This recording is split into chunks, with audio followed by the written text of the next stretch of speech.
All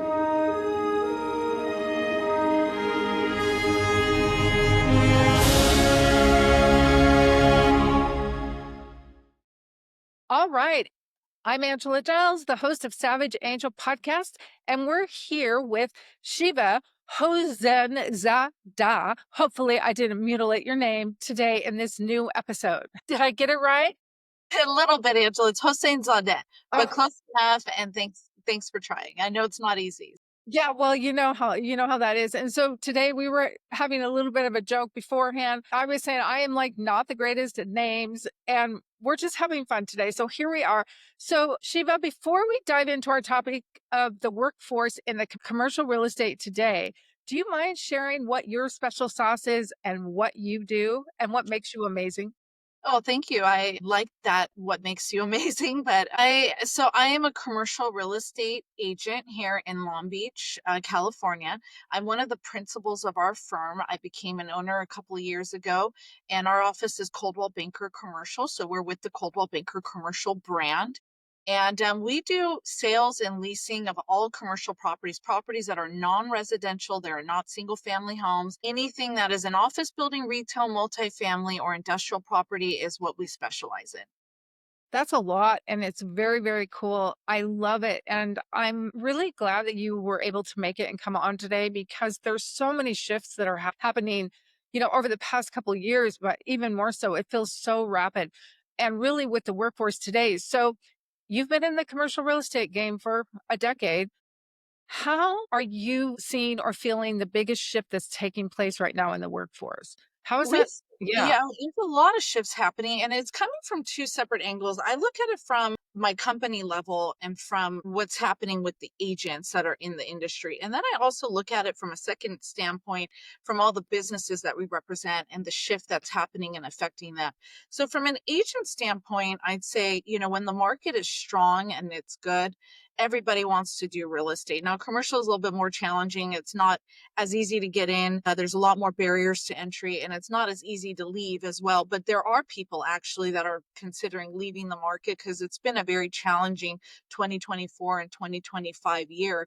And really, only the strong agents, the ones that have been here long enough and they know how to weather the storm, are the ones that are sticking around and succeeding during these challenging times in the market and in the economy.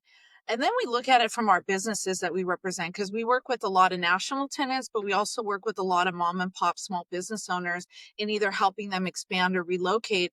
And many of those business owners are putting those expansion plans on hold because partly they can't find people to hire and or they can't bring on people financially to hire. And so they're scaling back. They're even if they're in a place where they desperately need to relocate or expand, they're putting those plans on hold because they can't afford to do it financially. Restaurants are a huge sector in our market that's being negatively impacted, where they're losing employees and staff. And especially more recently, those businesses have been affected negatively by the ICE raids that we've had. And I know that it's starting to trickle into every state. It started really in California. I We can were imagine. once targeted, Yeah. and it was significant. So many people were not showing up to work even because they were afraid that if they did, they might get arrested or taken away. And we, even in our local community, were at a car wash when ICE just showed up and just started arresting, a lot of the people that were working at the car wash. And so there's two major shifts that are happening that both are concurrent that are affecting our market in general. Well, it's super interesting that you say that, and I don't remember who told me this, but it doesn't matter who. What matters is they were saying they had to turn down a $20,000 a month contract because they couldn't get the labor help, right? So, if you were to look at that from, let's talk about, someone that's already in the commercial real estate space that's already, trying to get deals and help the economy, help their own economy. That was, one of those days. How would you say that, what would you say that they should do to like keep going instead of just, stopping and going out of the game, but really sticking with it? Because here's what I know is that when you can stick with something long term, there's always valleys, right? Valleys and peaks. So share with me your thoughts on that. So there's thankfully for us, there are definitely businesses that are shuttering and just closing Mhm, down, but mostly everyone's just trying to weather the storm. mhm. And there are people to hire. You just have to look in different areas, probably places that they've never looked before. Even from a company standpoint, this year, I attended a job fair at a college, a local college, very well-known college in our community, and I have never done that before. It's always been Interesting. something in the back of my mind. I thought, you know what, I'd like to go attend. I'd like to see what this event's about. And finally, this year, we've struggled to bring on new agents that are more experienced. And I said, let's go to the ones that don't have any experience but are curious and interested in learning about commercial real estate. And I went to this school at Cal State Long Beach, and I thought, let me start there. So I attended the job fair, and I couldn't believe the line of people that were waiting outside of my booth just to talk to me, that wanted to know about real estate, that had thought about it but didn't know that commercial even existed or was an option. And so you just kind of have to shift. You have to start looking outside of the box and getting creative. And many of our businesses are trying to do that. And when the workforce is shifting, what we've also faced in California is an increase in wages. Just this past year, the state mandated that wages have to go up by $20 per hour from the $15 per hour that we had just even last year, which is a significant cost to the business owners. And what they're having to do is pass those costs on now to the customers. And so the customers are not, there was a period where many customers were upset and maybe boycotting the restaurant, or, not going out so much. But that's just the reality. I mean, the costs for businesses are so high now that they cannot absorb it all. They have to share it with the clientele or the customer that's coming to them. And everything ultimately ends up balancing. And people just, they go back to their normal habits and doing what they do. So you just have to kind of keep going day to day and making the adjustments where it's needed. And most of the businesses, thankfully, have also survived past recessions and also times in the marketplace where it wasn't so strong. And so they've kind of figured out ways to do that. I love that, and I would love to get your take on this. So one of the things that I love doing, I love marketing, sales, and AI. And when you were saying that, I was thinking, well, what about all those businesses, right, that rely, like say a med spa? They rely on a receptionist, or an HVAC company. They need a receptionist. What about using AI to install a 24/7 receptionist that works, around the clock for $1,000 a month, and you don't have to hire someone, right?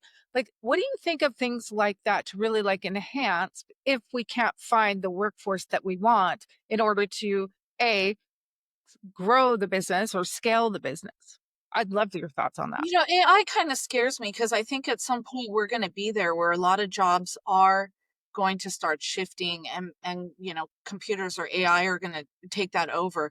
We're not quite there yet with AI. I think people are implementing it in their day-to-day businesses, which it's even helping us in our business and our marketing and writing our descriptions and helping us do certain searches. And so we're all utilizing it.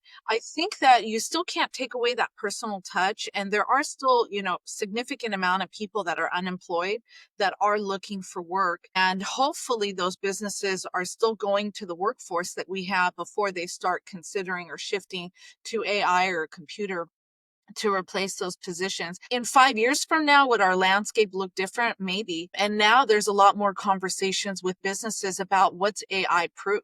What type of business can you go into, or what type of safeguards can you put into your company that would protect against AI fully taking over? And we had these kind of conversations even 10 years ago when e-commerce took over. Right. Yeah. Everything was, you went to if you wanted to shop, you went to the mall. If you needed toiletries, you went to, Target. And then all of a sudden, e-commerce was taking over the world, and everybody was shopping online, and everything was getting delivered. And so the landscape was, what's going to happen to all these retailers? And they're still here. They've just had to shift too. And they've had to offer those same types of services as Amazon or others have to. And, or they've had to even expand on that to compete. And malls are getting restructured.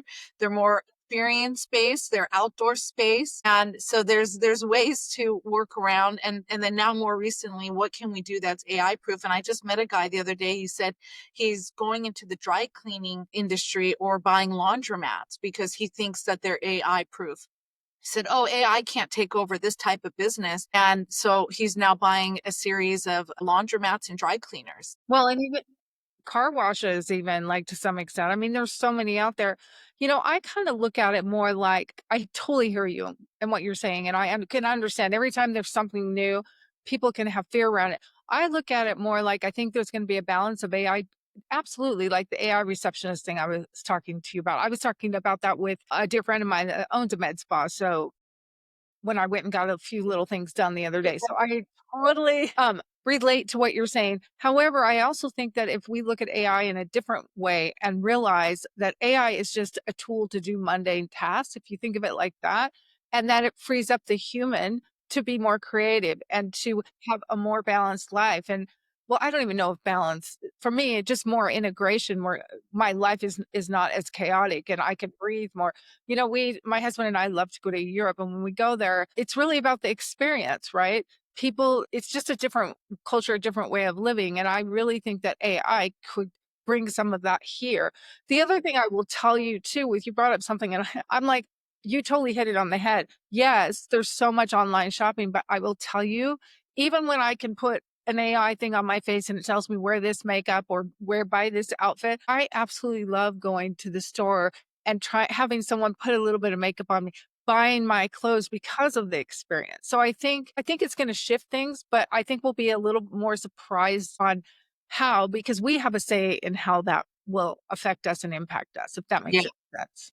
Yeah. And that's why I think there's just every at first it's scary and then Yeah. everyone figures out a way to adapt and still integrate it. When I was at the job fair at Cal State, actually ironically there was a couple of engineers that came to me and had asked me about real estate. I said, "That's kind of odd. You have an engineering degree. What's your interest in real estate?" And they said, "Well, our jobs are being taken over by AI. And so I'm thinking of plan B." And I thought, wow, that's interesting. Engineers are not something that I thought AI would be, capturing or expanding into, but it makes sense. And so there is definitely going to be some jobs that are going to be lost. And then those individuals will have to shift into other markets or other sectors that maybe is related. And, they just have to figure it out, ultimately. At 100%. And I love how we can, have that conversation of something that can be fearful for a lot of people. So let's shift back to commercial real estate. I'm all about women empowerment. I run two large Facebook communities. One has like close to 18,000 people in it, another one close to 35,000, all women. So I love empowerment. And so let's speak about women entering the commercial real estate space. What kind of skill sets do you think that they need to have, and the mindset now that, say they were entering in, in the next couple months with where our economy sits, what does the future look like with AI and all the things? What would you tell them? I think women were made to do commercial real estate, which is unfortunate because this has been a man's world for so long. And women were not welcomed. When I got into this business 15 years ago, I was one of three women in my community that was a commercial real estate agent.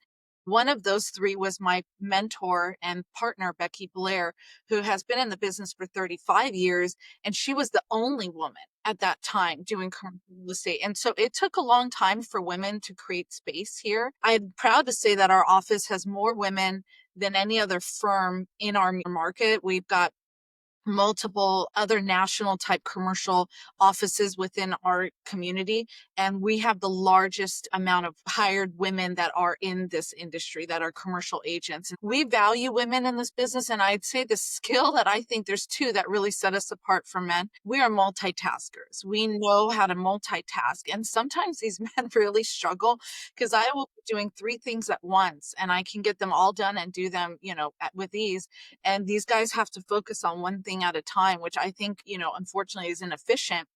Secondly, we don't have an ego. We're here to work. We're not here to upscale somebody or put somebody down. Our egos do not get in the way of our negotiations. They do not get in the way of our day-to-day business. We are here to get a job done. And so the men sometimes are always kind of, their egos are attacking one another and who's better and who's bigger. And so for women, we have to navigate through that. And sometimes they can be offensive towards us in that way because they are so egotistical. But I really think women have really good skills to do this business and do it better. And we do it well. The women in our office are some of the top producers in the city. And so I think for women out there that are considering going into real estate, but didn't know that commercial real estate was an option, I highly recommend looking into it because it's just a sophisticated part of doing real estate. We are working with business owners, investors, educated individuals, high net worth people, people that own a lot of assets. And so I'm lucky that all my clients trust me and they know that I'm working in their best interest and they know that they can rely on me. And no matter what, I'm going to be working ethically and honestly. And that's another skill set that I think sometimes men don't have because they're always thinking about the commission, where women, we want to do the right thing. We want to make sure the client's happy at the end of the day. So there's good agents on both sides, but I think women really can excel in this business. I absolutely love that. And so, with that being said, tell me if a woman wants to get a hold of you. And of course, this when we put this episode out, we'll put all your contact information, but I still want you to share if someone's considering switching offices and working with you because they love everything you said, or they are new and they're looking at, with getting in with a potential office, how do they get a hold of you? So they could just email. That's the best way to Okay. contact me. We are only looking to bring on local people. So if you're Okay. in the Long Beach or LA market of California, it's very hard to do this job if you're not local. Right. But if you are interested in going into commercial real estate and you're not in our market, just research firms that are within your market, and Coldwell Banker Commercials on a national level. So there's an office pretty much in every state and consider them. It's my home. It's been my home for 15 years. I love this company and this brand, and it's worth starting out interviewing with them. And of course, if that doesn't work out, there's firms all throughout, but highly recommend commercial versus residential. It's really fun. It's exciting and you get to shape your community. Every person that I help in my market that is a restaurant owner or an investor, I'm putting them into spaces that I'm also going to be eating at or frequently visiting, and we get to shape where we live. And so that's the exciting part about it. That's really, really, really cool. I've never thought of it like that. You get to shape where you live. You get to pick who your neighbors are and where you shop, where you eat, where you spend your time, where your kids, if you have children, spend their time, or your grandkids, whatever that looks like. So, Shiva, do you have any last bits of advice that you would like to share before we sign off today? I would just say the last thing, the market feels volatile and Mhm. people are just, everyone I talk to right now is nervous about what the future is going to hold. And everyone's talking recession. Is it here? Is it coming? It's been a tough 2025 year, but I do believe next year things are going to improve. And so I would just say keep pushing through, keep doing what you're doing, keep holding strong, and hopefully we start to see some improvements in 2026. Well, thank you so much, Shiva, for being on the Savage Angel podcast. You're amazing. I cannot wait to share all these episodes out, and we'll talk soon. Thank you for Thank having me. you. Take Bye. care.